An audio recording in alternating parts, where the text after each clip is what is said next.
We're going to go to our big story now. A new direction at Michigan State University. A new interim president at the helm after the resignation of John Engler.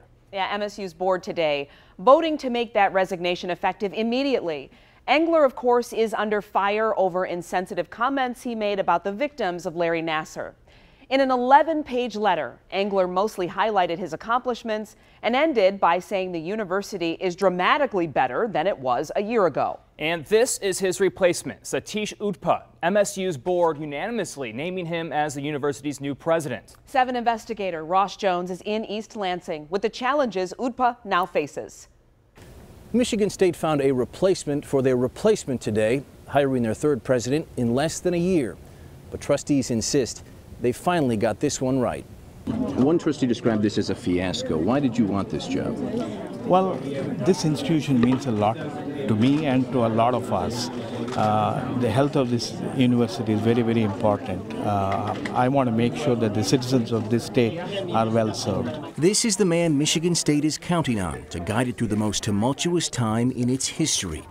Satish Udpa is Michigan State's second interim president in less than a year after its first choice, John Engler, was forced out in disgrace after repeatedly offending survivors and making MSU's mess even deeper. That we have made the right decision in terms of changing the sense of how decisions are made at Michigan State University.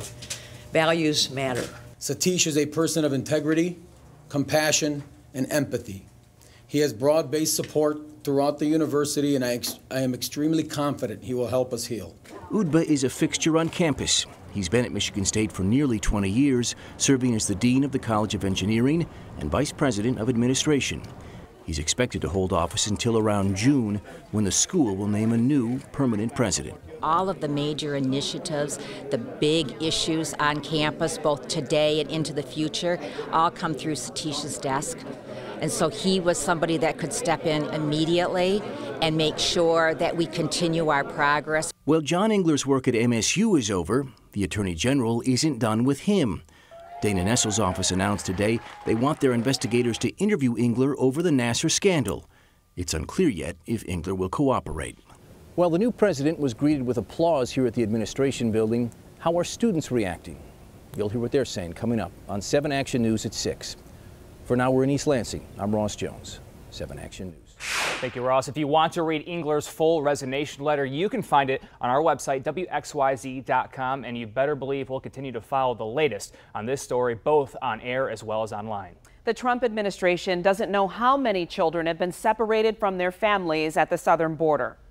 The Department of Health and Human Services says that more children have been separated from loved ones than the 2,737 previously reported, but officials don't know the exact number.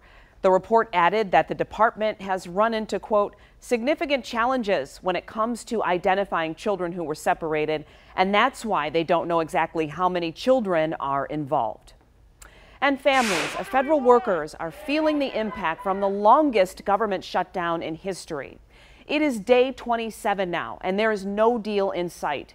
The New York Times reports President Trump is fuming, telling his staff, quote, "We are getting crushed. Why can't we get a deal?" Meanwhile, families are feeling the pain. I've been at the pawn shop. I've pawned everything that I can imagine, and now I'm just at my wit's end. The sooner they can do something about it, the better it'll be for us low-income families and kids that's in school. Federal employees hoping to make ends meet have been withdrawing money against their retirement accounts. The president did sign a bill that will give federal employees back pay, but that doesn't help the federal contractors who are losing millions. Meanwhile, House Speaker Nancy Pelosi has asked the president to postpone his State of the Union set for later this month until the government reopens.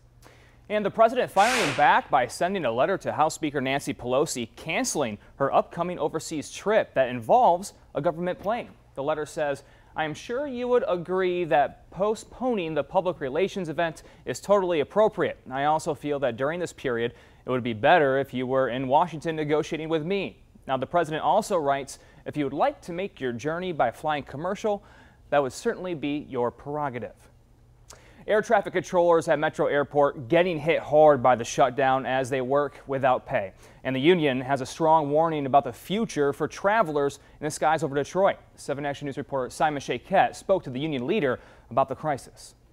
In the midst of our government shutdown, air traffic controllers here at Detroit Metro are now speaking out about working without pay and managing a stressful job with added stress of not bringing home a check.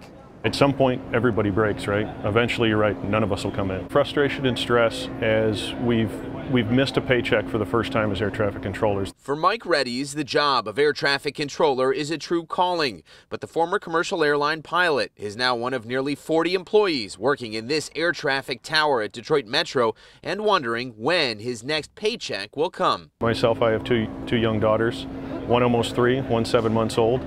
My wife works. We pay daycare so I can come into work. Mike says while his trained staff has continued to show up for work, he fears there could soon come a point where that stops.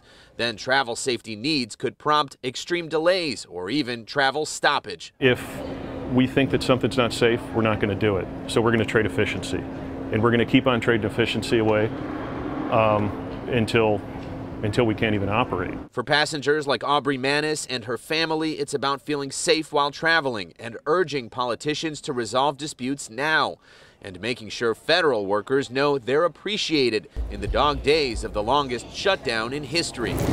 We had a discussion with the kids earlier about saying thank you. I think it's unfair and I think it's crazy that we're expecting them to be here and to keep us safe. I'll be honest, I wouldn't work if I wasn't getting paid.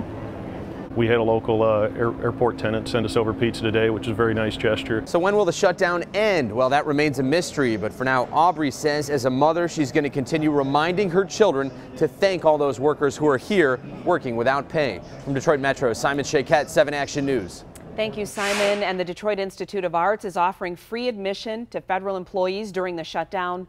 All employees have to do is show their federal identification cards. The DIA is home to more than 60,000 works of art from all different cultures. The free admission will last until the partial government shutdown ends. And be sure to stay with 7 Action News for continuing coverage of this partial government shutdown. We also have a complete list of what's affected at WXYZ.com. We have new information tonight on a man accused of planning to blow a hole in the West Wing of the White House and to attack other areas in Washington as well. Prosecutors say Hasher Tahib of Georgia wanted to use an anti-tank rocket and explosives to blast his way into the building and open fire with a semi-automatic rifle. Now, prosecutors say he wanted to detonate a backpack bomb in an attempt to become a martyr. He was arrested yesterday in Beaufort, Georgia. Investigators say he was trying to plan this with 2 other attackers who are actually working for the FBI.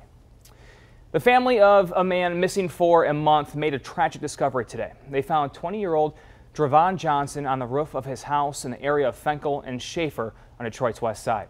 7 Action News reporter Kimberly Craig, do police know how he ended up on this roof? Kim? Yes, Brian, it appears that Drevon Johnson climbed out of a window and dropped onto the roof over the porch after being shot, perhaps waiting for help that never came.